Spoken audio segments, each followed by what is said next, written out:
Hi, so quick disclaimer, the entirety of this video is solely made with the purpose of me venting because Conan hurt my feelings again. But honestly, I should have just expected it. I mean, this is a Conan Gray project. I guess I had it coming, I know.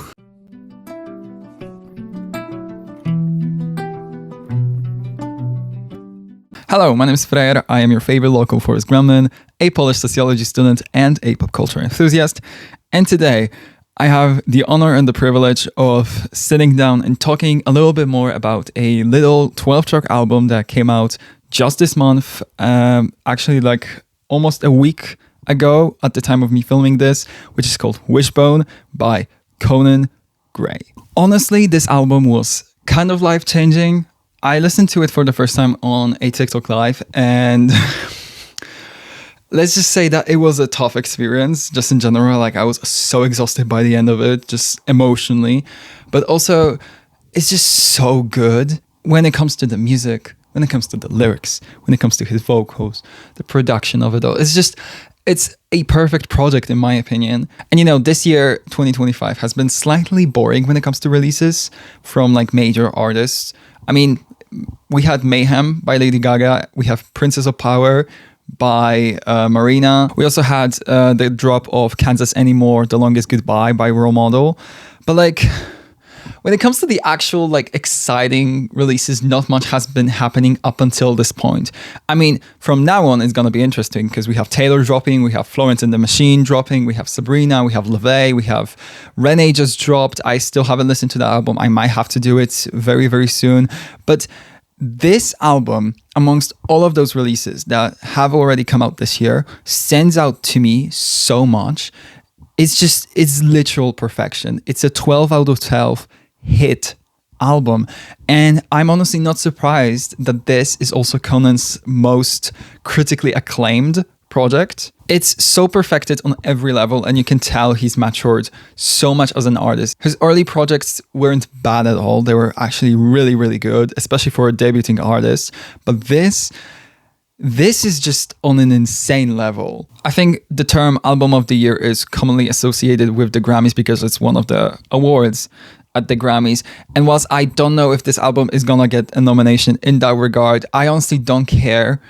It doesn't have to.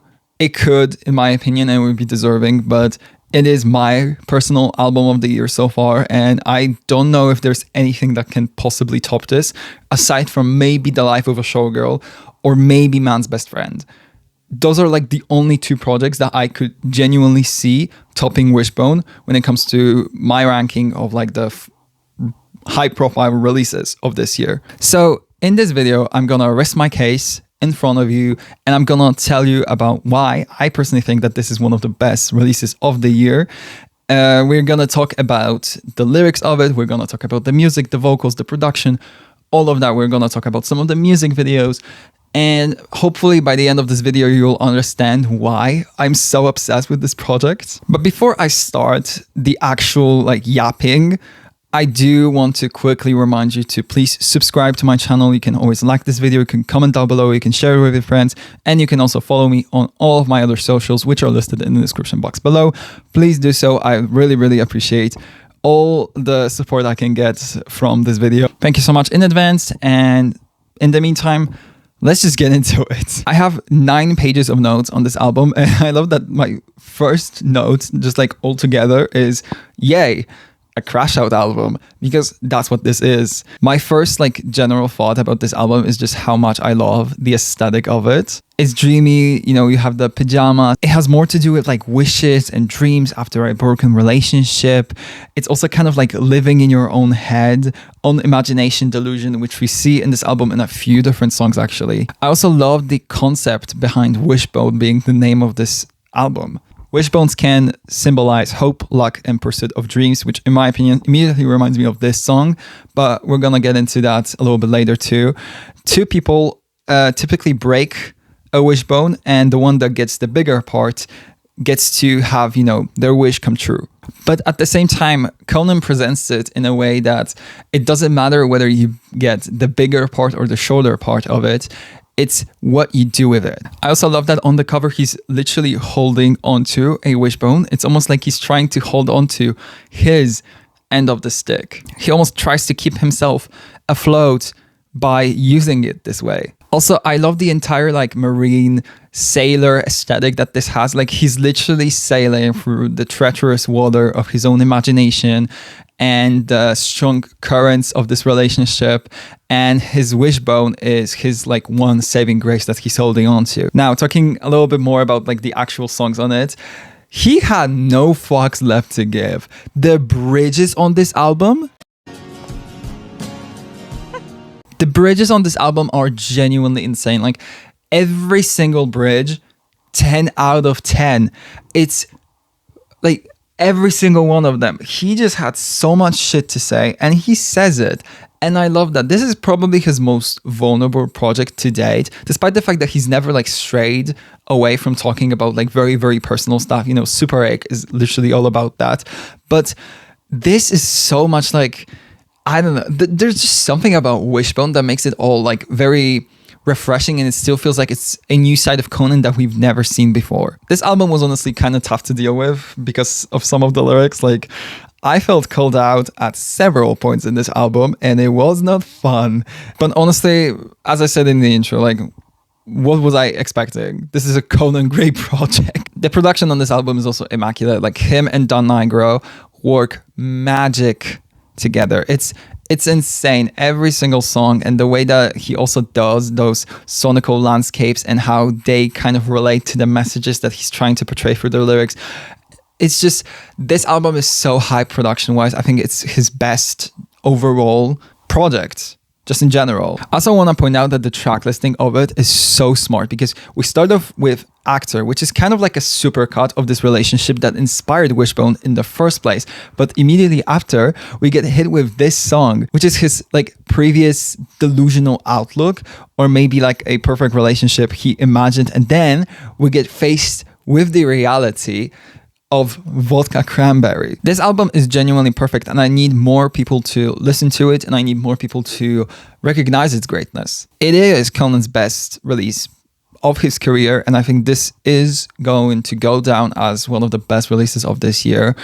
I hope that this album is finally going to be like the project that makes the general public start paying attention to Conan more than they already did. But with that slightly messy introduction to this album and my like overall feelings about it, I want to talk about each track individually. I want to point out some of my favorite lyrics, some of my favorite production tricks, and just in general talk a little bit more about them. So the first track on this album opening everything up is Actor. But you're a much better actor than me. I always love when songs have a build in them, and this one starts slightly more acoustic, but like as we go along to the chorus and then of course with the bridge, it builds and it builds and it builds.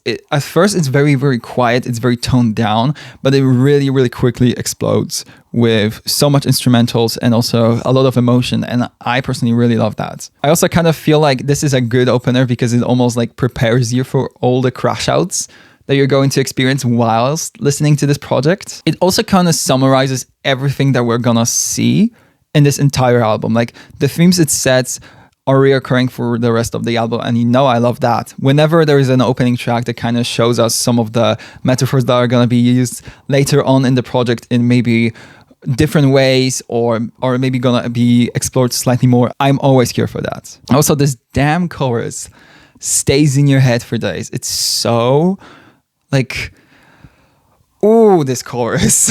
This entire album is kind of about a secret love story, likely with a guy who is in the closet or in denial, and how this relationship hurt Conan in ways that maybe he has never experienced before. And this song like very, very clearly sketches that out. I would almost go as far as saying that this is like Conan's Good Luck Babe, because the themes of like compulsive heterosexuality are present in both. And this is also like very, very, it has this like nature of a crash out, which in my opinion, Good Luck Babe kind of did. And I also just love that there is another song about like a very complex queer situation, queer experience, I guess, because before listening to Good Luck Babe by Chappell Roan, I don't think I've ever heard a song about this. And now we also have Actor by Conan Gray, which is kind of about the same thing, but from a completely different side. You know, that one was about a lesbian couple. This is about a gay couple. But like, I kind of love that. And as for the lyrics, I mean, this chorus is just, this is perfect lyrically. But the church bells won't stop ringing for an undead wedding day, and you've spent the summer drinking while I spent it being erased. The church bells are ringing at this wedding day of a relationship that exists in form, but not in spirit. You know, it's undead, meaning that there is a body, but there's no like soul in there. There's no lights, nobody's home. So this person is basically doing all of this, denying their true identity, I guess. And because of that, they're unable to commit to like an actual, maybe more traditional heterosexual relationship. And they have to resort to alcohol. This is also something that we do see throughout the album, is that apparently this person is an alcoholic or has like problems with like drug usage, whilst Conan is being actively erased by them. A friend of mine asked you, have you talked to Conan? You didn't react. You said, I barely even fucking know him. You're saving your face, but you take it out on your nose. The white wind blows and now I'm lives ago. So the way that this reminds me of Heartstopper, I have to stop. But really, this is literally the story of Charlie and Ben, and how Ben, when he was with other people, was fully just pretending that he didn't know Charlie. Like, that's literally what this is. I need an edit now. TikTok editors, do your thing. He pretends that the relationship didn't exist, but he also doesn't have anyone he can talk about it with, so he resorts to drugs. Thus, we have the white wind blowing on his nose, which is likely a reference to cocaine. If you ever cared, well, I wouldn't know. Blame it on a bad maniac episode. When you meet some girl on some TV show, there's a side of you that she'll never know. The person that this album is about is in the spotlight. They're famous and they are afraid of who they are and possibly of the repercussions of, you know, being authentically themselves. I kind of feel for them because obviously I've had my own experiences with dealing with, you know, your queer identity. I definitely went through that. It was not easy. Didn't like it. I mean, of course, straight people are the reason why it's hard, but like, that's besides the point.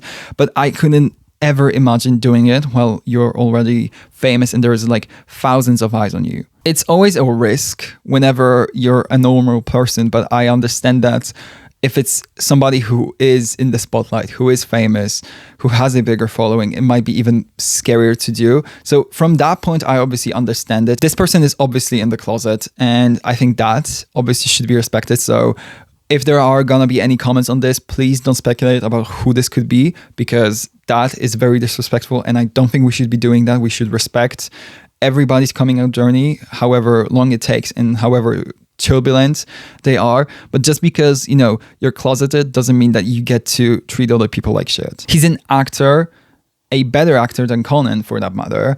And that might also mean that Conan could never do anything like that. He feels like he could not keep up and act like this other person is doing.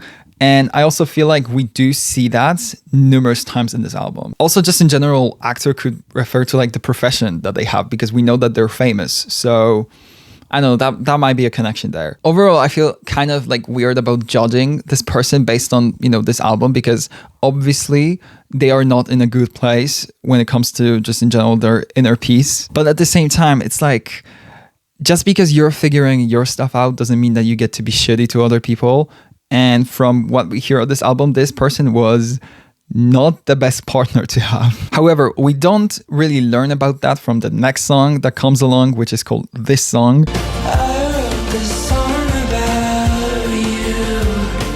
Honestly, listening to this for the first time, I felt like Wishbone was going to be a happy album, but then turns out Conan just decided to lie to all of us. And turns out this is like one of the only happy songs on the entire project. I would say this and maybe My World are the two happy songs on this project. The rest, heartbreaking. This song is, as I previously mentioned in the intro, about a delusional image of love that Conan has and how maybe it's dumb that he believes in it. This also received a music video, and out of the 3 music videos for this era, which were this song, Vodka, Cranberry, and Caramel, I would say that this was my favorite. It's so dreamy, so romantic, so happy. It has that summer small town vibe, which I genuinely love. But I also love how you can kind of compare it to Vodka, Cranberry, Caramel music videos for that matter. And they are so much more realistic, so much darker too, in comparison to this song, which immediately like points us towards the fact that this is more likely a dream. this is a dream scenario. This never happened. This is how Conan sees this relationship and how he wants this relationship to be. But vodka, cranberry, and caramel are the actual like events of this relationship. They are the reality of it. The fact that I genuinely thought that this was about like a happy love, and I fully just didn't even notice that there was a lyric in there basically calling believing in this love dumb. Like, maybe I am stupid, but also I feel lied to. I genuinely, I feel lied to. I feel scammed. I feel like my whole life has been a lie. And I have trust issues now because of that. Like, Conan, I will never trust you again after this. Your eyes are like heaven. Your voice is like rain. 11 11s, they all hear your name. I'm too shy to tell you the words on my mind. I hope you can see if you read through these lines. It's so referential. It also sets some themes that we see come back later on, specifically wishing on 11 11, which is going to be very, very relevant when we go to track 11, which is called 11 11. He's too shy to tell the other guy what he feels, and he hopes that these words are going to be enough, but actually what he's imagining as the potential of this relationship isn't what the other person is seeing. You joke about your mother. She can help but cry when she hears Elton John. So this could mean a lot of things. Firstly, there is a song by Elton John which is called Your Song, which kind of has a similar message to this one. His mom cries because either she accepts the queerness and she's like moved by it, or because the sheer like thoughts and act of being queer is like too much for her and like breaks her heart because maybe she's like, I don't know, devoted conservative Christian or something. The smell of your perfume is all over me. I can't wash it off, so it's easy to see. This line I want to highlight specifically because this also comes back around when we get to the last track on this album, which is called Care. But also I want to point out the easy to see line because from how I interpret it, it's that this love is just like so easy to notice for people who aren't a part of this relationship, you know, from like for friends, parents, whoever, and that they can easily notice that these two are in love. But if the guy is such a good actor that he hides this relationship so well and he like pretends that he doesn't know Conan, the delusion is just everywhere in this song and I hate it. I wanted this to be happy. I wanted to believe in happy endings, but Conan said no. Is it dumb believing you might love me too? Yeah. It's like, it was right there. It was right here in the bridge. And I still didn't see it. Like, looking at this now, I cannot believe that I didn't see this earlier. Because like, he literally says to himself that it's dumb to believe in this relationship.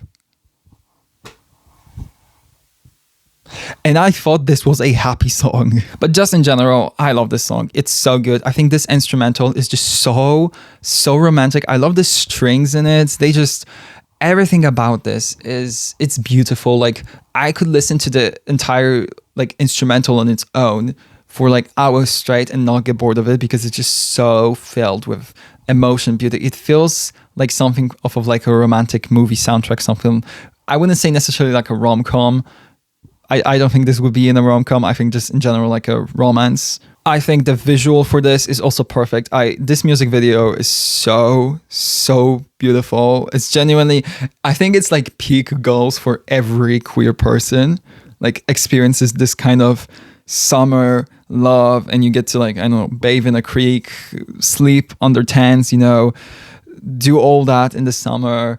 Just like be careless and fall in love. But then turns out that this is about imaginary love and that this actually doesn't exist. And all of this is a lie. I will never get over this. Speak up, I know you hate me. The third song on this album is called Vodka, Cranberry. And first of all, this vocal is insane. Like, he hits notes I wasn't even aware he could hit in this, but like he genuinely exceeded my expectations vocally in this album so many times. I was just like, okay, like he is such a good singer. It's crazy. I also love this instrumental.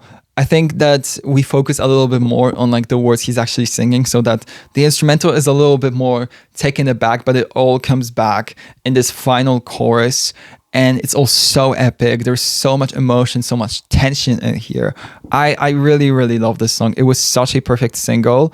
And honestly, I need this song to go global. I need this to be #1 on the Billboard 200.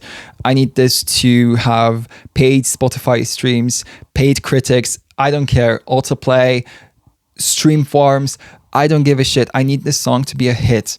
And I need everybody to know this song. Whilst this song is Delusion, Vodka Cranberry is the reality, which I also find very interesting because of like the title of it, because vodka, like the alcohol, and also when you drink, it's kind of harder to lie because you don't have like the full control over what you do. Ooh, this is smart. Also, this is, I want to say, like our first song to be like officially deemed by me a song where he just fully vents about shit. I mean, technically Actor was that too, but it was slightly to a lesser degree in my opinion. Like, this is genuinely a vent session. It's in the way you say my name. So quick, so straight, it sounds the same as the time we took a break. He's still that good actor, and he's literally acting straight. The pen game. I also love that this comes back to my world, where we hear Conan talk about like how this person talks all low when he's with the guys. Conan fucking Gray. Speak up. I know you hate me. Looked at your picture and cry like a baby. This other person seems to be torn between the pretending and their true identity, whilst Conan just wants the truth. However, this person is avoiding it from all possible sides. There's also this fear in there. He has to cut it off because otherwise he won't have the final say in this relationship. Now I look dumb and you look mean. You casually steal back your t-shirt and your polo cap. Yeah, I noticed that.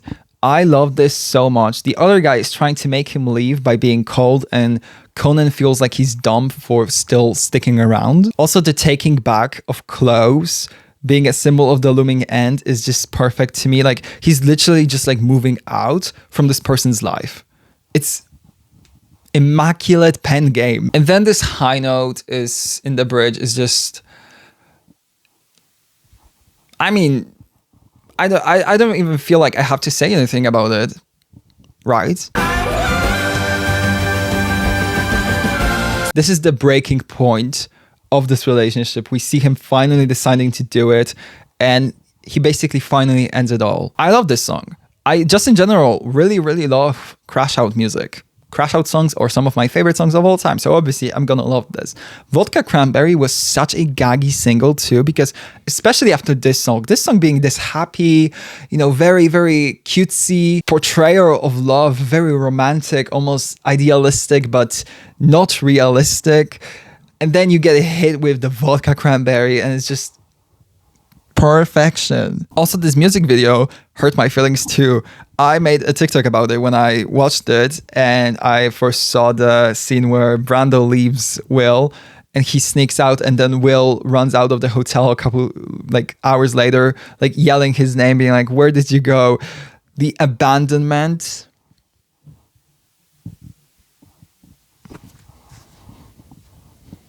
My feelings are still hurt. I still haven't recovered.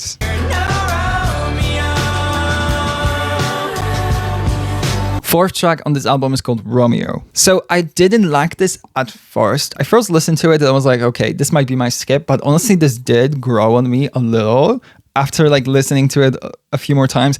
It was kind of like a similar journey to like Get Him Back by Olivia Rodrigo. I was not on board of Get Him Back when I first heard it. It was like my least favorite song on that album. And then I was kind of like, okay, actually this is fun.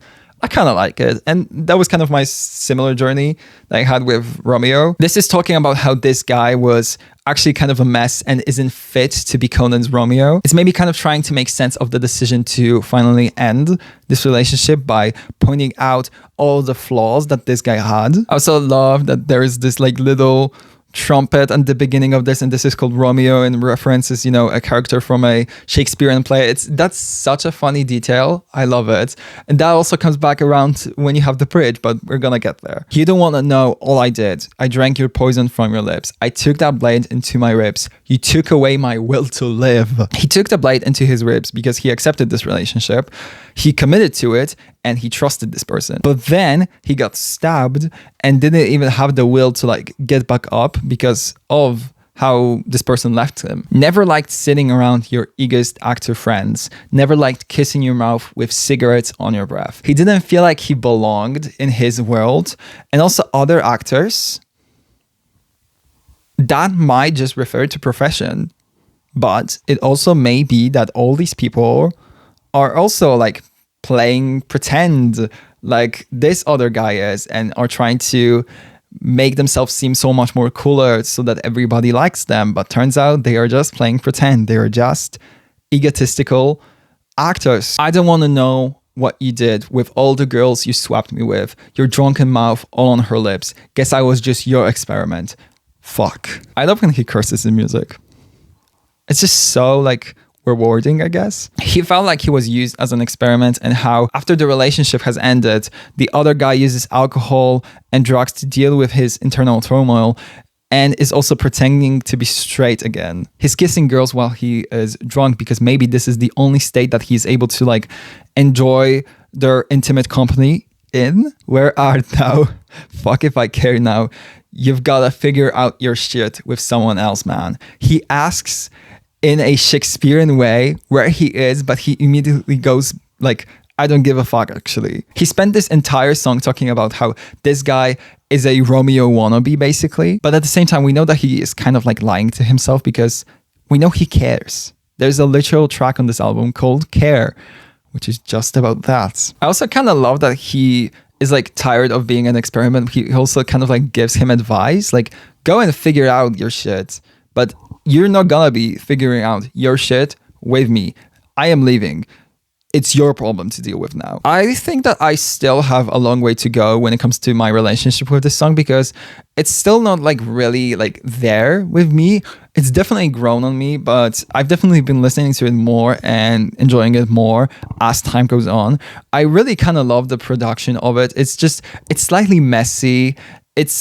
There's just a lot going on, and I feel like that is so indicative of the message of the song. I mean, he's just literally cursing out this person the entire song and being like, hey, you are a wannabe Romeo, you are not the real deal. And whilst this track I might still have like a long way to go with, the next one I adored from the very first time I pressed play on it. My World is the 5th track on this album, and this was a life-changing listen for me. This sounds so good. It's so happy. It's so freeing. I love this, especially on an album like Wishbone, where most of these songs are just genuinely so depressing.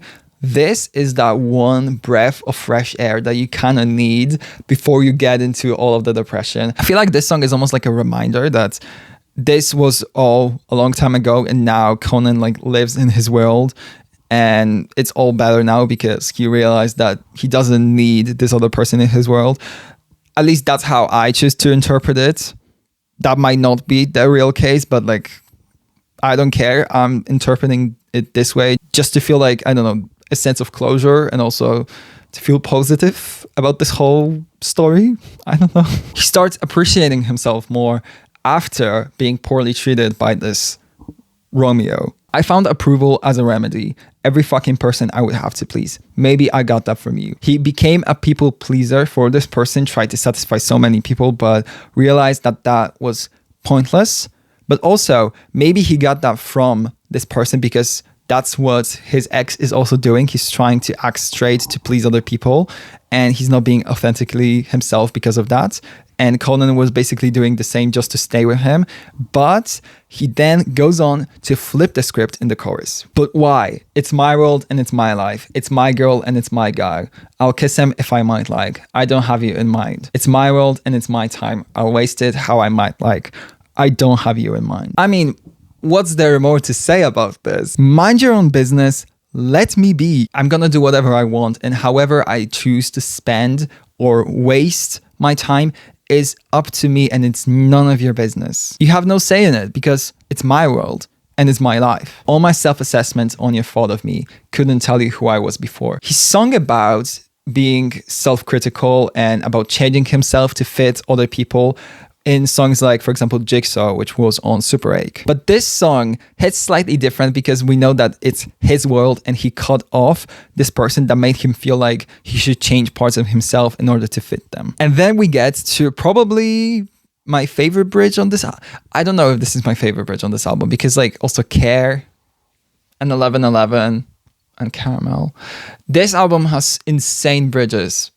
Insane bridges. A full year later, you're calling me back. You say you're sorry for treating me like trash. It's totally okay, dude. I really don't mind. You got your revenge by being stuck with your life. So you can keep drinking and living a lie and talking all low when you're out with the guys.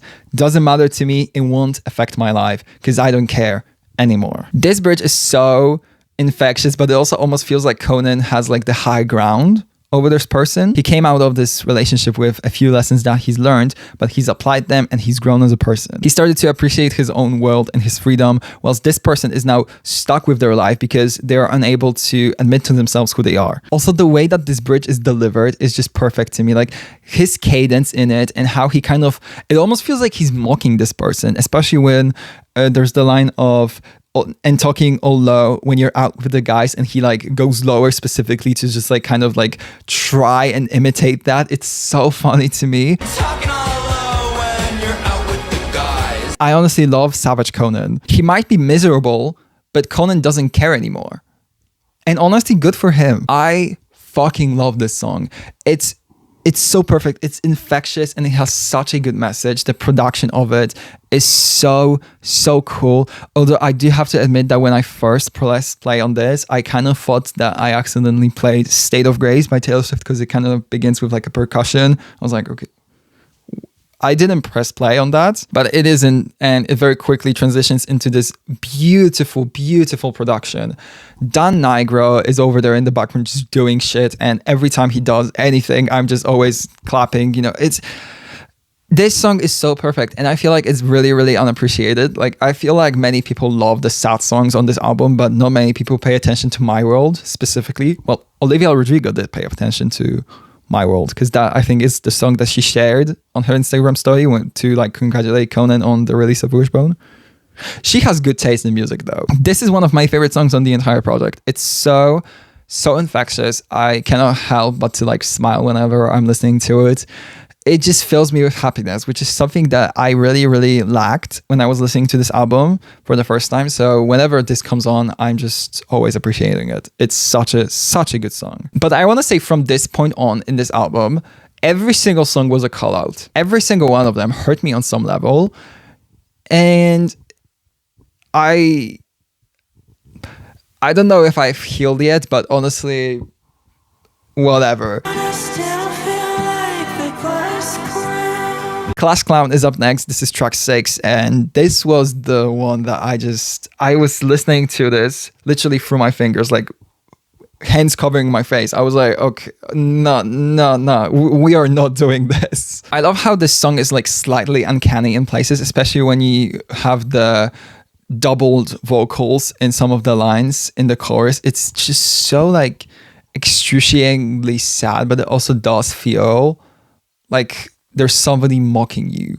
Like you're almost speaking like you're meant to be funny, but what you're saying isn't funny, which fits very well with the concept of Class Clown. This song is about how you still feel like that class clown, even though it's been so many years, and there are still situations that make you feel like that one kid in school. And boy, did I relate to this. I don't know if I was like per se a class clown in primary school. I actually don't think so, but I do feel like I had like certain characteristics of one.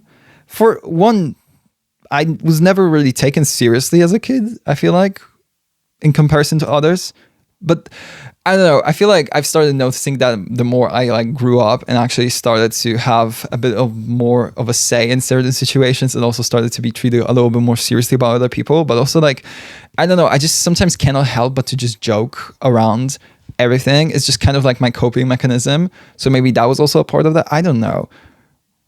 But still, this was a big call out. Growing up didn't go how I like it.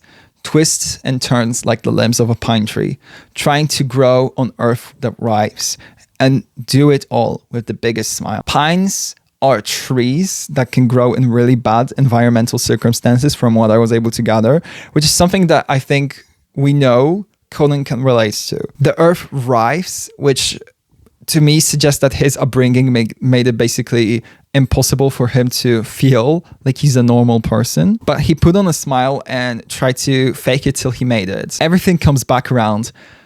I still feel like the class clown. You're basically being seen as a laughing stock, and all of your emotions seem to not be valid. You're not seen for the real you, and it makes you feel like not a person anymore even. And the worst part about it is that this feeling just doesn't go away, and it persists in different forms throughout your life. Take your pick, be laughed at or laughed with. I learned early on either way, it's a shit stick. While my father was barreling fists, I was laughing all the way through it. It's eat or be eaten, basically. You have to develop a tough skin in order to survive, but actually all of that does damage to you. You just maybe don't realize how much. Also, taking the shit stick here is a really, really interesting line, considering that this is an album called Wishbone, and we later see that used a little bit more in other songs too. It's almost like he always was getting the short end of the stick. And that's honestly kind of sad to think about. Like, if I get older now, I'll let my younger version down. And if I stop laughing, all the blood will just start pouring out. The act is a way to save yourself, but the moment you decide to retire it, all of that hurt comes back around. You can only stomach so much until everything breaks and the blood starts pouring out. But also the younger version line, ooh.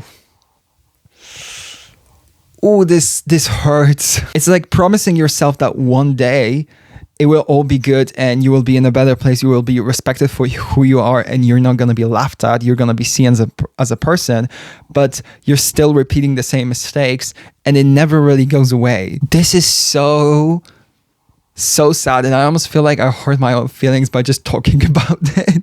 Low-key, this album has a few sad songs on it, and we're about to get into a few of those, but to me, this is the saddest song. Like, the saddest song on the entire project. Like, this one, I love it because the production on it is great, and I think the kind of like uncanny feeling that it kind of has fits so well with its message. I think it's sung so well.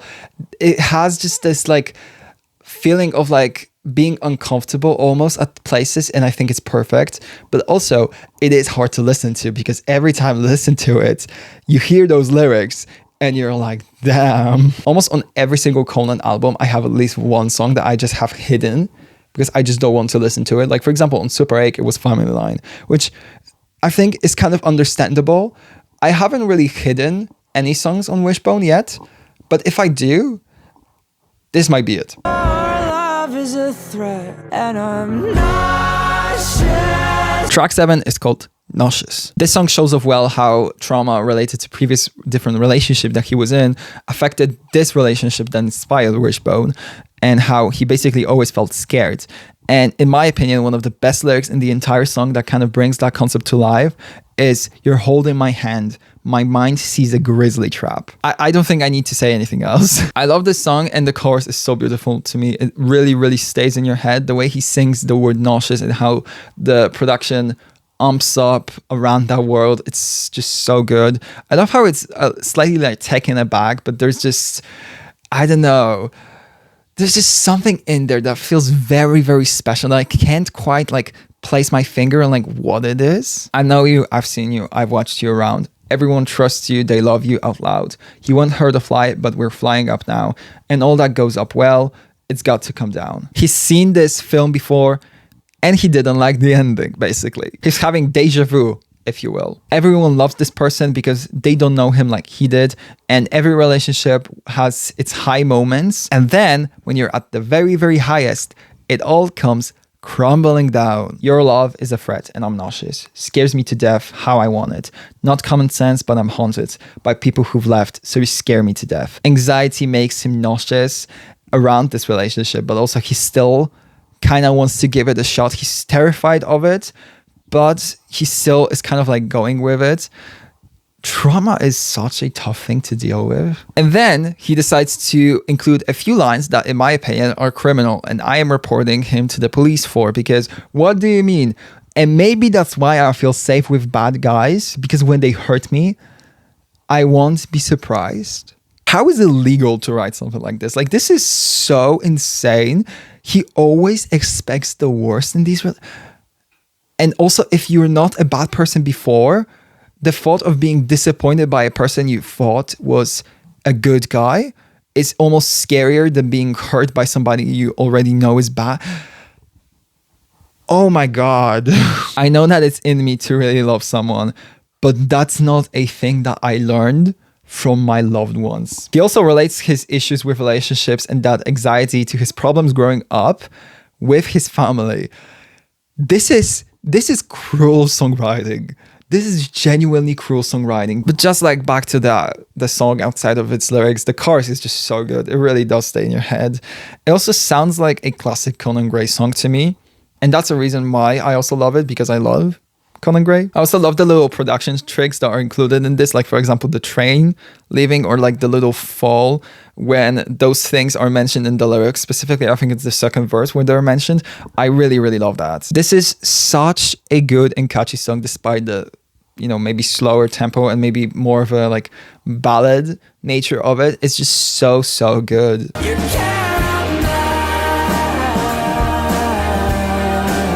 Track 8 is titled Caramel. Holy shit, this instrumental, that distorted guitar is just everything to me. It's one of the best things I've ever heard. Dan Nigro is over there in that studio fucking that guitar like it's nobody's business, and I love everything he does with it. This production is genuinely,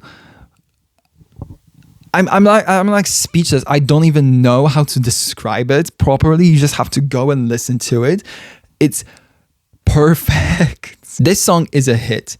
And this is another one that I need the world to start paying attention to because it's so good. This song is about still remembering that relationship that ended and drove you insane, and how those feelings still kind of linger. I love how that lingering is also kind of compared to like the aftertaste of Caramel. This is one of those songs where he just had so much shit to say, especially in that second verse. Did me wrong in the past, and I know it was bad, but you burn inside my memory so well. You caramel, you're caramel. It was bad, but it still had a lot of sweetness to it. Caramel is melted sugar, but it can also be like easily burned. So this relationship was very intense, and it ended with a burn. It basically burned down. Also, when I first heard this, I thought that the lyrics were you caramel and then you care, I melt, which I don't think is the case. But if it was, honestly kind of missed opportunity. Because according to Genius, I don't think those are the lyrics. But still, imagine if that, oh my God, you can act real cool because it's over now, but man, you cried when it all went down. And no one believed me. You gaslighted feelings till you had me thinking that I was the reason that I was fucking losing my mind. The way he delivers these lines is just so perfect to me. He's yelling at him, literally losing his mind, venting, crashing out, which is something that we love. He just serves. It's a serve, and his vocals are perfect in this song. Now when I hear you're in town, I just want caramel. I heard you're in town, I want you back now. Come over to my house, there's space on my couch. He still misses the taste of caramel, even if he knows it's bad for him, and it was bad back then, but he's almost like down bad for this person. The memory still remains, but it also feels like time might have slightly rewritten it. I am so obsessed with this song. This whole song, vocally, lyrically, production-wise, is just perfect to me. I also love the music video that it has. I don't know how I feel about Will and Brando ending up together at the end of the music video though. Because like, I know that he's giving them a happy ending because this relationship didn't have one, and that I love, but also like, there are still problems that this relationship has not faced yet. Like for example, the fact that Brando did leave Will because he's still uncomfortable with his own sexual identity. And from what I know, nothing has really changed. So it just kind of seems like they're entering this relationship again, and it's kind of doomed to fail again. I can almost feel there being like another breakup for literally the same reasons in a few weeks. And I don't think I'm crazy for that. But also Conan's acting in these music videos is just really, really good. He's spoken about how he's like not a good actor, but like, okay, you're kind of lying in there because like you are a good actor actually. You did very, very well in these music videos in my opinion. And just in general, this song is a hit. I need this song to be the next like anthem. This needs to be like the song of the summer. I don't know. I just love Caramel so much. And I also don't like caramel. Like as a product, I don't like caramel. I don't like the taste of it. It's too sweet for me. It's just like, it's also sticky. But this song, Caramel, I love.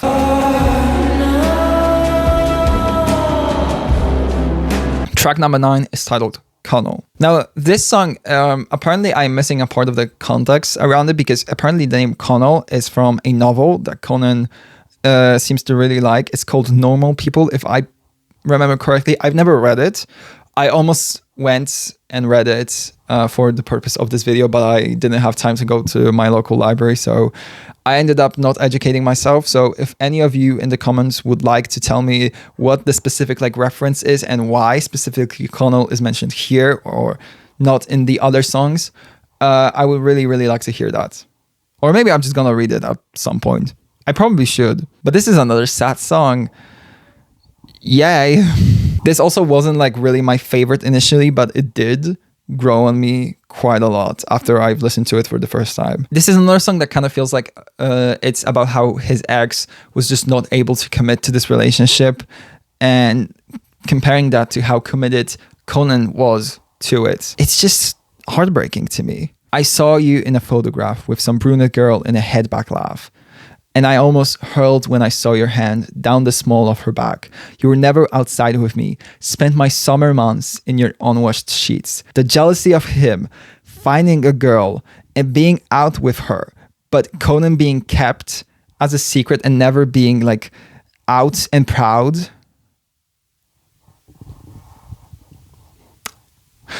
Okay, fresh out the slumber. Skipping your stones at my window in the dark. Kissing your ghost was my own damn fucking fault. He first tried to get Conan's attention, got him along, but then he dipped. He was not in the relationship with his spirit, just with his body. I knew we were meant to be. I'm from Texas skies, you're from London streets, and I'm not your type, but you're trying things. So that's everything I need to.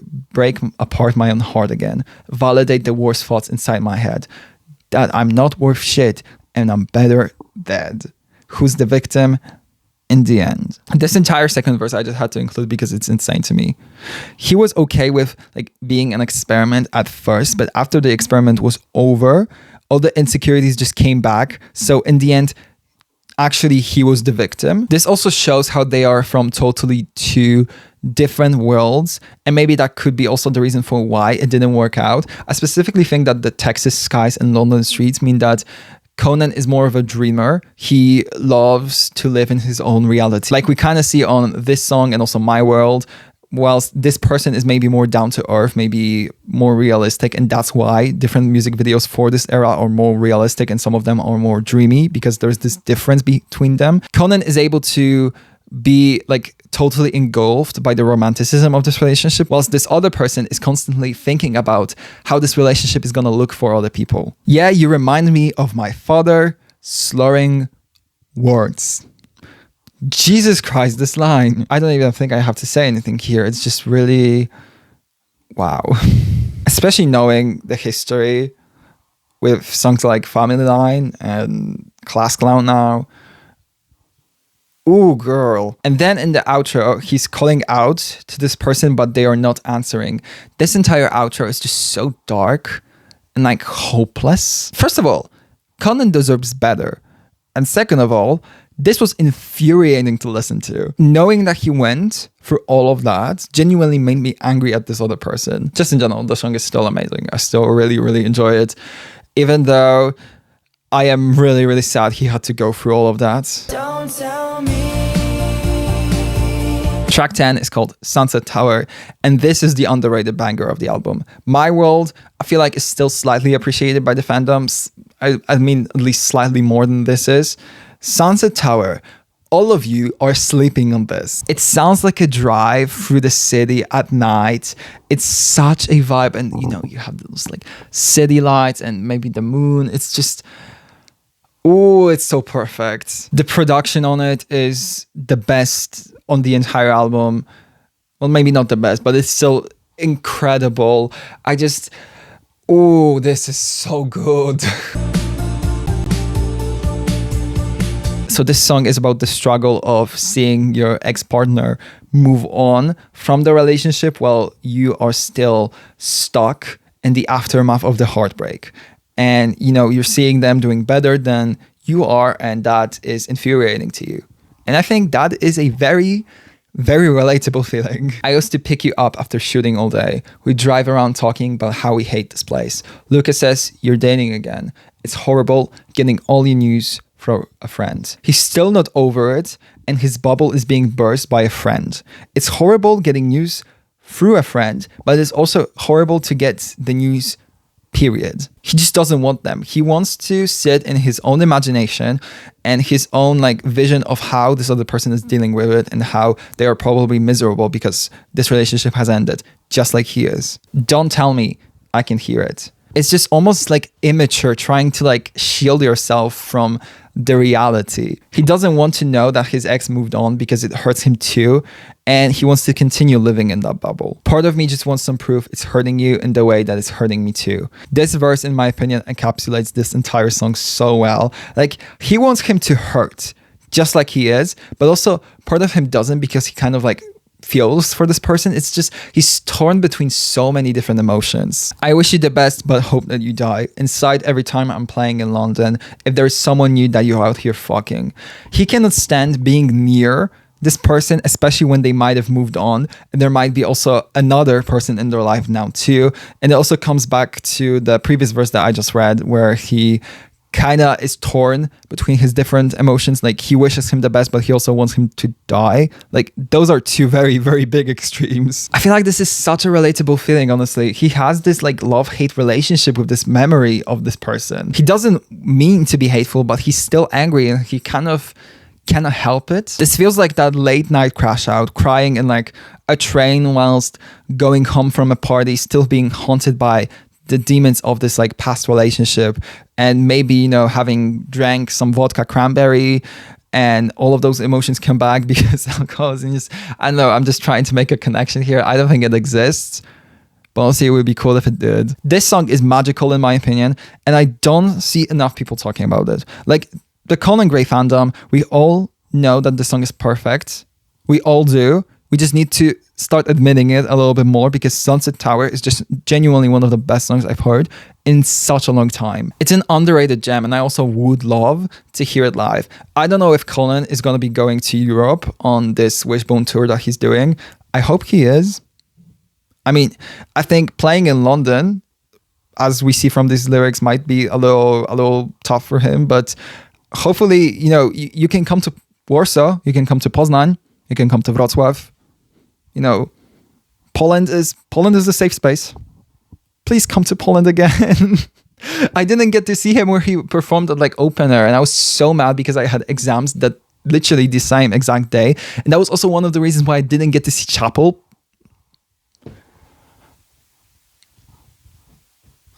Like, I am still not over it.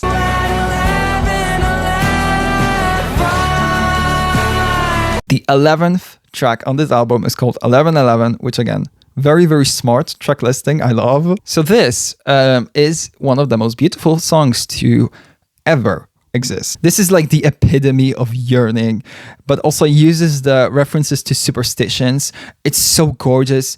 And the lyrical concepts in this are my favorite of the like entire project. Like, the way he uses those metaphors is so good. It has this like sadness to it, almost praying that all of these superstitions finally work. But the ones that end up working are the ones that are working against like your happiness with this person. We have those like shooting stars, wishbones, clovers, star constellations, salt over the shoulder. And of course we have the 1111 that he's praying on. He's trying to make it work, save this relationship, resorting to, you know, these weird superstitions that we don't know if they work, and they're just things that people say, but he's trying everything. He's grasping at every straw in order to save this relationship. However, there are also black cats, broken glass, broken pavement, and these ones are the actual like reality of this relationship, and they are working against the good superstitions and are kind of sabotaging his every move. Also, they kind of bring him back to earth, to the London streets, if you will. You know, he's in the Texas skies, but these bring him back to the streets. In my mind, you and I still exist. It's a thought that is dangerous. He still wants to save this relationship. Thus, he preys on anything he can, but it's just too late at this point. He also recognizes that it's against any logic and it can be dangerous for him because he's already been hurt by this person, but he still does it. He still wishes for him at 11:11. Heard you're seeing some girl in New York. So what am I reading horoscopes for?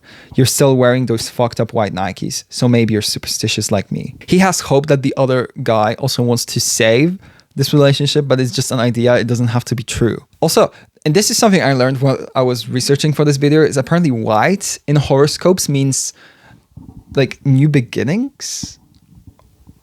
I don't know if that's the case. I don't know. This is just something that I Googled. Apparently that's what this is. I have never done like a horoscope or like read one, so I don't know. I honestly kind of feel like it would be fun to do it for the first time, like try to kind of understand it with like somebody who knows what they're doing when it comes to horoscopes. I feel like that would be fun because there's so many like metaphors in there too. Maybe I need to get into my like astrology shit. But back to this line, it feels like maybe this other person also wants to start over, but like, does he? Probably not, based on the fact that we see him moving on in many different songs, including this one. But I just can't accept that it's too late to save us. The way he sings this line chills every time. Every single time. I also love that the way that this bridge starts is very quiet. And as we come to this realization that the bad omens are working against us, there's a bigger volume and he almost basically screams the last line. I love musical storytelling. I do. This song is so gorgeous, and also I feel like it contains my favorite lyrical concept of this entire project. But also like the vocal is insane. The production is just so soft, but there's this sense of like plead in it. I love it. Everything about this song is perfect. In my opinion, just objectively, this is one of the best Conan Gray songs that is out there currently. And this is one of the best releases of the year. I think this song is just so epic.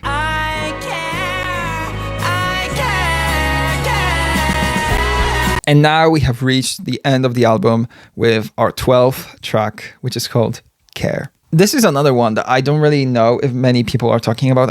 I haven't really seen it. I don't care. This is one of my favorite songs on the entire project. It's kind of crazy to think that like Vodka, Cranberry, this song, and Caramel are like lower down my ranking because they're being pushed down by songs that most of the fandom is not talking about. Like, that's kind of crazy. His voice on this track is genuinely perfect. It's so like soft, so delicate, so full of emotions, but also at times it almost feels like he's like at the brink of crying. This instrumental too is like, I think it's more upbeat because that makes sense with the message. Like, we are technically in a better place mentally because the process of healing is being continued actively, but also like there's still that lingering thought of like, what if, and there's still this care that you have for this other person. So we're like closer than further to being like okay, but also we are not completely fine yet. And I also think that the instrumental kind of resembles that, I guess. Ultimately, Conan still cares. This song is about how the messy in between or post-breakup life can be when you've let go and you're like moving forward, but there's still that something that you feel whenever you see your ex with somebody else. He's somewhat moved on, but also he still cares for this person because he once loved them. I also love that he basically almost like yodels in one part of the chorus when he sings the like I care part. Very cool. Life is so much better now that we don't speak, and we felt like strangers in February, but there will always be parts of me that are yours, and I don't cry because it's over. I just don't feel like I could love again, and I told myself that I'm over you, but I care. It's so crazy to think about how a person you've known for a relatively short amount of time has such a immense effect on you. And even if you knew them for a relatively short time, some parts of you still belong to them. He cries not just because the relationship is over, but because this love didn't work out despite looking like it might. So with that logic, can any love work out in the end? He feels like his ability to love someone has been harmed by this relationship. His like faith in true love and romanticness just kind of fades away. Also, in my opinion, that last line could be a reference to My World, because he tells him that there is no place for him in his world, but here he very clearly kind of contradicts that with saying that he still cares. I won't miss being your lover. I'm still losing a friend, which is a crazy line to write about somebody. The border between platonic and romantic relationships is very, very blurry, but also this shows that he saw this person as, you know, a boyfriend, as a partner, but also he saw them as a friend, because in my opinion, your lover technically should also be your friend. You know, you have to be friends in order to really, really love someone. And then this bridge is just, holy shit, the way he delivers this bridge is just perfect. He is out there in that studio venting the fuck out, and I love every second of it. I'm not trying to say that I want you back, but it's nice to linger in the past. Oh, it's good to know that you're not attached, but why does it trigger me so bad to see you with somebody who is not me and you're happy? It's insane. He's questioning why he still cares, and he doesn't know the answer, and that brings him frustration. That's why he's almost like screaming in this part of the song. He's genuinely about to crash the fuck out. I just adore this song on so many levels. The instrumental is peak. The songwriting, perfect. His vocals, better than ever. I love Care so much. I also think that as a closer, it's perfect. It's everything about this song is just yes. And I think that brings me to my final thoughts about this project. It's been a long time that I've been recording, I think for over an hour now, but I want to kind of wrap up everything I said. I want to also give you guys my ranking, which is going to appear on screen now. Basically, the reason why I am not telling you guys the ranking is I haven't really made it. It's going to be the task for editing xofreyr, if you know what I'm saying. I still haven't really decided which tracks are my favorite. It's really, really difficult to rank this album, but I will try to do it. There's like 6 different songs that are fighting for my number 1 place. I would say like Caramel, Care, 1111, Sunset Tower, My World, and maybe Class Clown, but also Vodka, Cranberry, and Act. I really fucked myself over with this task, honestly. So yeah, feel free to like yell at me in the comments if the ranking ends up being shit or whatever. I really don't know how I'm gonna do it, but in the meantime, I'm gonna wrap up this video really quick. In my opinion, this album is just purely epic. It's his most vulnerable work yet. And I think that this should be his like breakout moment. Like, he is a star and he makes such good music. I really want to see more appreciation for him, because despite the fact that this is like his best release ever, and he's also gotten critical acclaim over it, I just feel like he should be a bigger artist. Like, I declare Conan Gray should be a bigger artist. This work is just magical. I think the entire aesthetic, the entire like vision for this album was so clear, so concise, and so well executed. His emotions shine in this album. He shows us the entire spectrum of how he feels. You have the more happy moments, but then you go into the depression, you have the confusion, you have the anger. He shows all of it. Also, him and Dan Nigro make just magic. Dan is genuinely one of my favorite producers at the moment. Like him, Jack Antonoff, Aaron Dessner, and Max Martin are like the guys, in my opinion. They make such good music, it's crazy. Every song on this album is insane. Every song has perfect lyrics, perfect instrumentals, perfect vocals. Like, this album, you just cannot get more perfect than this. I think even if you maybe aren't into like the singer-songwriter type of music, and you maybe don't really like emotional stuff, I still think you might like it, because you might bop off to some of these songs, and you might, I don't know, start appreciating more emotional and vulnerable styles of songwriting. I think this album is so relatable in so many places, and it also talks about experiences that unfortunately a lot of queer people specifically have had to like kind of get over. I think it's just so universally understandable for everybody. And I just really, really hope that as time goes on, this remains a classic. This needs more recognition. And I would love for this to be like the first album that, for example, gives Conan like a Grammy nomination. We know that there is a best album cover category now. He could easily win that. Maybe he could get a few more, like, and this is just me being delusional because I don't know if it's gonna happen. I would love for it to happen though. I think Conan should be the next like it person. I think Conan should be the next like big pop boy, honestly. There is this conversation that we are missing men in pop music. Personally, I don't really feel that. Like, I just don't really listen to that many men when it comes to just like music, but Conan is one of those people that whenever this conversation comes up, I'm like, hello. But yeah, I really love him as an artist. I think he has such a cool perspective. He makes incredible music. And I think it's time that the entire world wakes up to his talent. That would be it for me today. I have yapped a lot. I already feel like my throat is kind of sore, but I'm going to be talking a little bit more today because I'm planning on filming maybe a little bit more videos. I don't know, but this is the end of this one. And I want to thank you so much for watching. If you stick around to the end, please let me know in the comments below. Let me know what you thought of the video. Please remember to like it, subscribe to my channel, do all the YouTube stuff. You know, you can follow me on many, many different socials, which are listed in the description. And I will see you very, very soon for another video, which is going to be quite exciting because it will be the first video of September where we are going to be revisiting Eurovision 2022. And I will be very mean to some of these entries. Honestly, I can't wait to do that. But until then, I want you to take care and yeah, bye.